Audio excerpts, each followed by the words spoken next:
We are creating something that's going to feel unique every single time, and something that's going to make players say these guys are flippin' crazy to create something like this.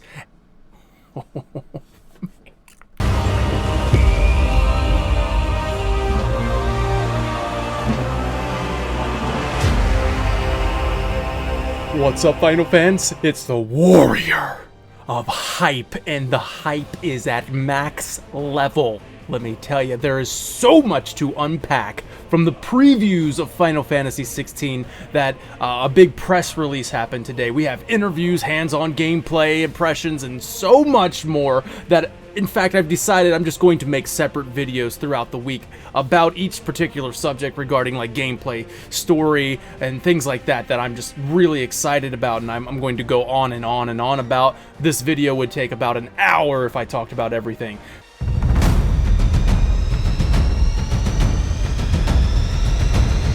The best news that could have possibly happened today is the overall response is exceedingly positive. I mean, we're talking possibly game of the year, the next big AAA blockbuster hit kind of positivity among the gaming industry.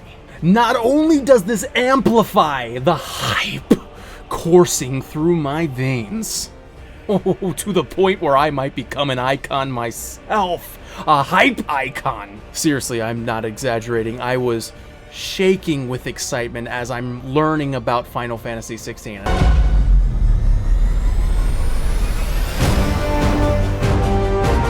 Now that we have those making comparisons to one of last year's best games, God of War, I think Final Fantasy 16 now has the attention of many players who have never even played a Final Fantasy before, because they maybe have thought that it's for anime lovers or, I don't know, grade school kids or whatever they may think. I think Final Fantasy 16 is about to bring in a whole crowd of new players, and that's exciting. That's good. That's a good thing for Final Fantasy. And what I hope that this means is that the fantastic publicity that Final Fantasy 16 has garnered today will encourage Sony to hunker down and push the heck out of it. If there's a state of play planned before the big summer showcase, well, I hope Final Fantasy 16 is now going to be the headliner if it wasn't before.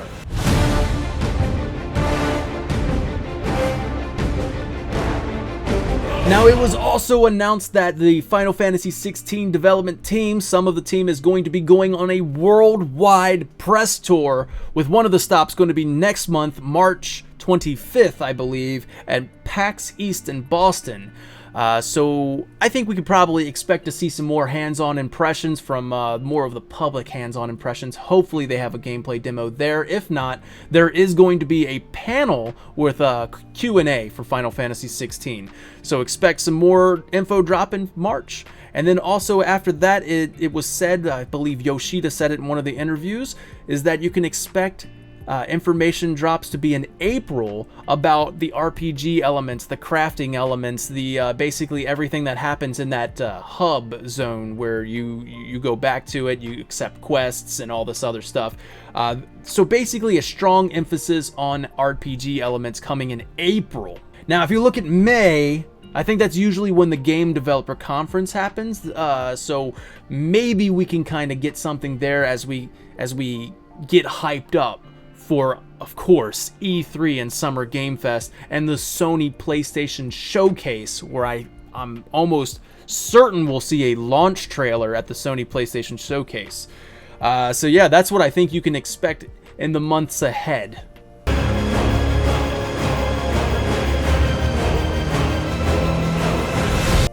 Now, some of the negatives coming out of the big preview event is that the game's dark and dingy castle where the demo took place wasn't the best visual showcase of environment, but the game still had incredible detail and showed promise of what vibrant areas will look like, especially in the latter half of the demo where you're chasing the hooded figure up those stairs while the wind is blowing, and you got the freaking destructible environments, and it just looks incredible and atmospheric that way. But the castle, like I said, It seems that that was not received very well. So that might be feedback that is taken into consideration for the public demo.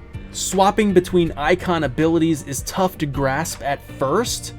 So it looks like it's going to take some getting used to, some practice. But this is not unlike Final Fantasy VII Remake. When I was at E3 and I got to play hands-on demo with Final Fantasy VII Remake, I remember just kind of running through Mako Reactor 1, the bombing mission, and just not knowing what the heck I was doing. I had no understanding of the mechanics, and that's how it is at preview events, where you're just kind of thrown in and you're just expected to learn and understand.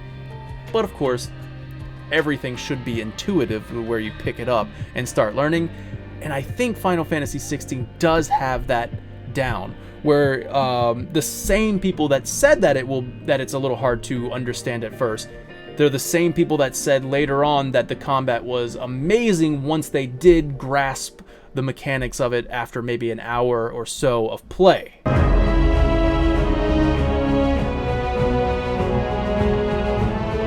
And we talked about the growing fandom, but we also don't want to lose fans from the fandom either.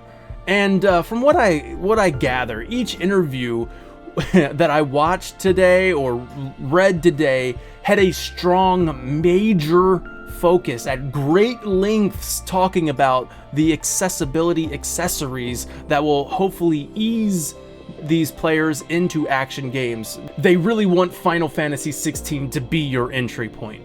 In an upcoming video, I'm going to talk about all of this a lot more, so I would love to have your input. If you're a Final Fantasy fan but worried about the new direction that 16 is going in, I want to hear from you. Chime in the comments below, and I want to respond to that and hopefully do what I aim to do and be the bringer of hype, the warrior of hype for you.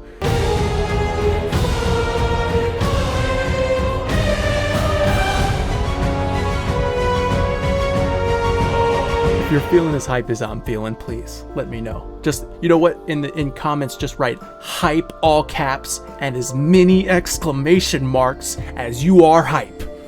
Thank you for watching. Take care now.